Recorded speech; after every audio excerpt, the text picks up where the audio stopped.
Quem já não se sentiu para baixo, desmotivado, triste em algum momento da vida? Mas quando isso acontece com uma maior frequência, temos que estar em alerta, pois pode ser que a depressão esteja batendo a sua porta.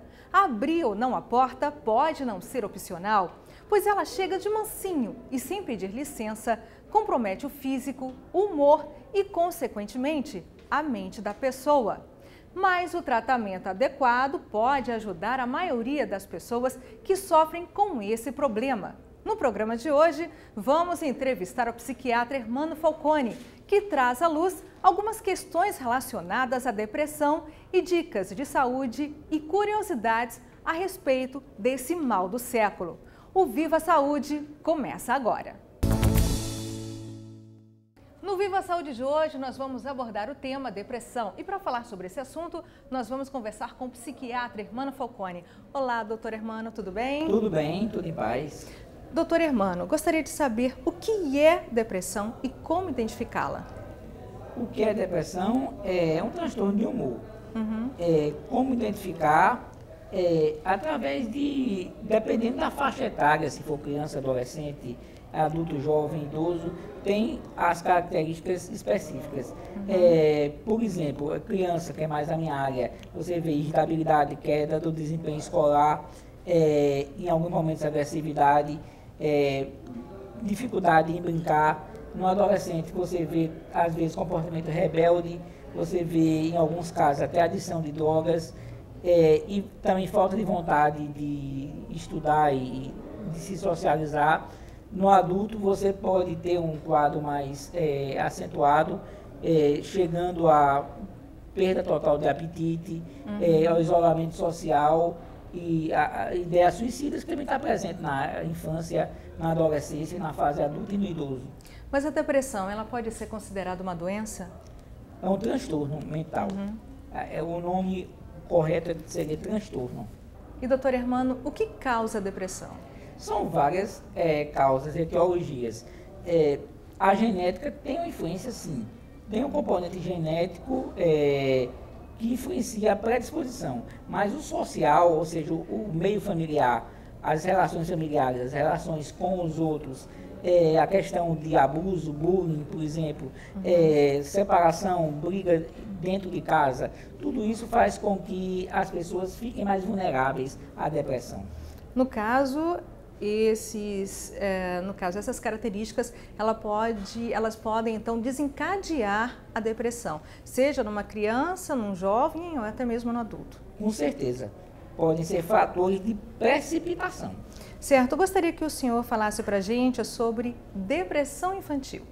Depressão infantil não é fácil, primeiro, diagnosticar. A criança apresenta características um pouco diferentes das do adulto, irritabilidade, agressividade, às vezes pode desafiar os pais, não querer estudar, não querer interagir com outros colegas e, consequentemente, nesse exato momento, às vezes é o próprio colégio, não a família, que solicita uma avaliação do profissional de saúde mental. Então, tanto os pais, né, como professores, enfim, educadores, eles têm que realmente estar atentos às atitudes, às reações das crianças.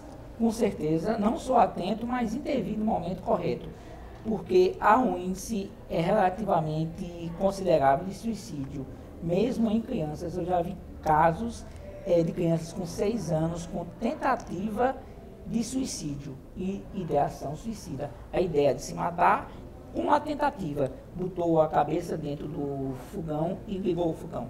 Nossa, há uma ligação entre depressão e melancolia? Porque muitos profissionais da saúde diagnosticam alguns casos como melancolia também, né? Eu preferia, eu não adoto esse tipo de divisão. Eu prefiro seguir as diretrizes da CID-11, que vai sair agora, do DSM-5, e colocar a depressão em graus, leve, moderado, severo. E o termo melancolia é muito importante dentro da psicopatologia, mas eu gostaria de falar de grau de depressão, né, que vai do leve até o severo. Doutor Hermano, algumas pessoas na rua também têm curiosidade sobre esse tema, né? Depressão tão polêmico, por sinal. Vamos às perguntas. Doutor Hermano, como pode distinguir a tristeza da depressão? A tristeza faz parte de um mecanismo normal de perda, é uma reação fisiológica. Por exemplo, eu perco meu emprego na prefeitura, fico triste. Tem uma relação casual. E a depressão ela é uma patologia. Ela vai bem mais além da tristeza, ela gera sintomas neurovegetativos, psicológicos e dá uma incapacitação bem maior. Doutor Hermano, até que ponto a depressão prejudica a vida sexual? Consideravelmente. A depressão cursa geralmente com a diminuição da libido. Certa pessoa não vai funcionar de maneira adequada. Então, há um prejuízo, sim. Doutor Hermano, o que causa depressão pós-parto? Muitos fatores. Isso daria uma entrevista à parte. O pós-parto, a gestante. Então, assim, são diversos fatores.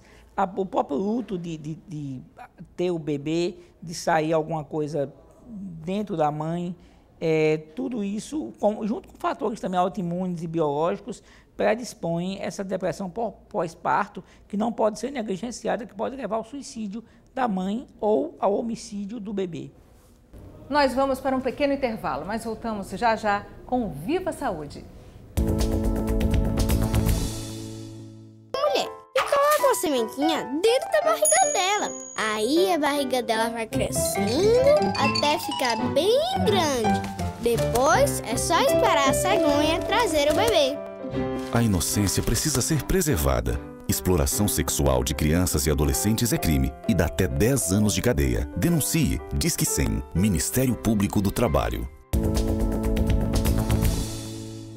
Depressão é um assunto que realmente desperta o interesse de muitas pessoas. E agora você vai ver algumas curiosidades a respeito desse problema no quadro Você Sabia?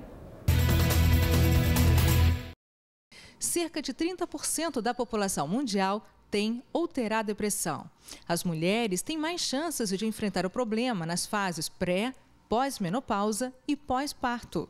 Alterações de sono, apetite, memória, perda da capacidade de se concentrar, sentimento de culpa, negativismo, crises de choro também são indícios de depressão. Depressão é considerado um transtorno de adultos, com maior incidência a partir dos 30 anos, mas crianças e adolescentes podem apresentá-la também. Para ser depressão, os sintomas devem durar mais que 30 dias. De volta com Viva Saúde, conversando com o psiquiatra Hermano Falcone sobre depressão. E ansiedade e depressão, elas estão interligadas? Irmãs, são irmãs quase gêmeas. Eu digo quase gêmeas porque não é uma regra geral de todo deprimido tem ansiedade, mas boa parte das pessoas com depressão apresenta ansiedade generalizada associada. É verdade que ao incentivar pessoas, na verdade, quando a gente percebe que ela está deprimida, a sair, a se divertir, de repente pode até agravar o quadro? Depende do suporte. Você tem que fazer um planejamento terapêutico. Primeiro, usar uma medicação adequada e fazer uma psicoterapia. Consequentemente, com esse suporte, o suporte familiar também ajudando o cliente, você vai conseguir fazer com que a pessoa retorne à vida normal, dependendo do ritmo de cada um, alguns mais rápido, outros um pouco mais lento. Doutor Hermano, como é que se origina, na verdade, a síndrome do pânico e como acontece o diagnóstico? Existe cura para isso? A síndrome do pânico já é um transtorno de uma dimensão diferente. Tem componentes biológicos fortíssimos e acontece, às vezes, em situações inusitadas. Por exemplo, eu estou no cinema e tenho taquicardia, sensação de desmaio, falta de ar, vontade de sair correndo. São alguns sintomas que ocorrem na síndrome do pânico de maneira progressiva e rápida, toma conta da pessoa e, consequentemente, desorganiza mentalmente. Doutor Hermano, nós vamos ver agora algumas dicas de saúde que estão relacionadas com a depressão. E isso com certeza vai poder ajudar algumas pessoas a lidar com esse problema.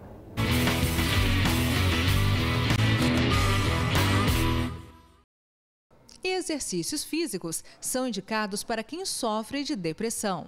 Atividades físicas de 15 a 30 minutos melhoram o humor das pessoas, despertando sensação de euforia e bem-estar.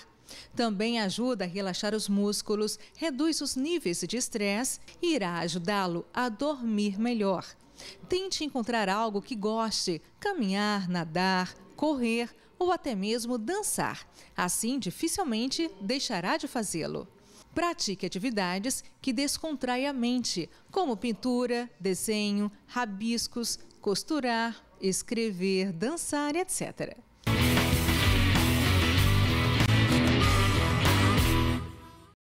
Doutor Hermano, em relação à depressão, associar remédios à psicoterapia torna o tratamento mais efetivo? Fundamental a associação de medicação e psicoterapia e o apoio familiar. Consequentemente, não se pode prescindir de nenhuma coisa nem outra. As duas, medicação e terapia, medidas são fundamentais. Seguindo o tratamento à risca, existe, portanto, chances de cura completamente? Não. Diria remissão. Nós temos tipos de depressão. Depressão recorrente, a depressão que caracteriza-se por um surto e depois repete mais adiante, seria chamada de depressão recorrente. Você tem também a depressão bipolar. São muitos tipos de depressão. O que a gente consegue é um controle. E esse controle já é muito para a qualidade de vida. E quando a depressão, doutor Falcone, ela é leve, digamos assim, né? Então, há possibilidade de cura? Quando é leve, é como uma pena, suave e, consequentemente, às vezes não precisa nem de uma intervenção medicamentosa. Só uma psicoterapia pode ajudar a resolver e realmente tem que questionar, em alguns momentos, se realmente é depressão ou se é uma reação de ajustamento a alguma situação ambiental. Quem realmente sofre de depressão, quanto tempo dura, portanto, então, o tratamento desse problema? O ideal é você fazer um acompanhamento de pelo menos 6 meses, certo? É óbvio que isso pode durar menos, em 2 meses você já ter respostas adequadas, ou até em 1 mês, ou durar um pouco mais. Isso vai depender de cada situação. Mas em torno de 6 meses você tem um espaço muito bom de observação e ver a remissão ou não dessa depressão. E o que acontece quando a pessoa não tem um tratamento adequado? É o risco de suicídio, uso de álcool e drogas e, consequentemente, prejuízo funcional. No caso de criança, colégio, imagina, a criança e o adolescente, ele vai recorrer com desempenho escolar baixo a drogas. Então, assim, é uma criança vulnerável para, por exemplo, entrar no mundo do crack. Doutor Hermano, para a gente encerrar, existe prevenção para a depressão? A prevenção é muito complexa. Seria toda uma estrutura social que teria que ser modificada, mesmo com fatores biológicos entrando na etiologia, nas causas da depressão. Temos fatores sociais e, infelizmente, nosso ritmo de vida não contribui muito para prevenir depressão. A gente sai cedo de casa, trabalha muito, tem uma vida desgastante, boa parte das pessoas não recebe de maneira adequada. O Brasil é um país muito violento, ainda deixa muito a desejar a esse nível e precisaria de uma reestruturação muito grande. Nesses fatores, é um tema complexo, uma prevenção ideal não se pode fazer. Eu diria que poderia se tentar, pelo menos em escolas, trabalhar um pouco questões como bullying, questões como repetência, questões como baixa autoestima de alunos. Isso já seria um princípio de prevenção contra a depressão na infância. Doutor Hermano, quero agradecer a sua participação aqui no Viva Saúde, falando de um assunto tão importante que é a depressão. Eu que agradeço a vocês, agradeço a toda a equipe, agradeço à TV Assembleia, agradeço aos profissionais que aqui estão e gostaria também de aproveitar o espaço para divulgar um livro que foi lançado no ano passado, em dezembro, de minha autoria, Divina Comédia na Terra do Nunca, que trabalha muito esses fatores de prevenção e de transtornos mentais na infância e adolescência, com a linguagem lúdica, usando alguns recursos de cinema, de literatura infantil. Então, é um livro que eu particularmente recomendo para pais e profissionais da área de saúde e professores. O senhor poderia deixar o seu e-mail para os telespectadores, para quem quiser tirar dúvidas sobre esse assunto? Com certeza. Hermano com H, José, Hermano José pegado, @uol.com.br. E tem também uma página no Facebook, uma comunidade chamada Negligência e Abuso Nunca, que é de nossa autoria, onde nós tentamos fazer um trabalho de esclarecimento sobre esses temas e interagir com a população. Doutor Hermano, muito obrigada por sua participação aqui no Viva Saúde, tá certo? Seja sempre muito bem-vindo. Obrigado a vocês. O Viva Saúde vai ficando por aqui, voltando em breve. Até lá!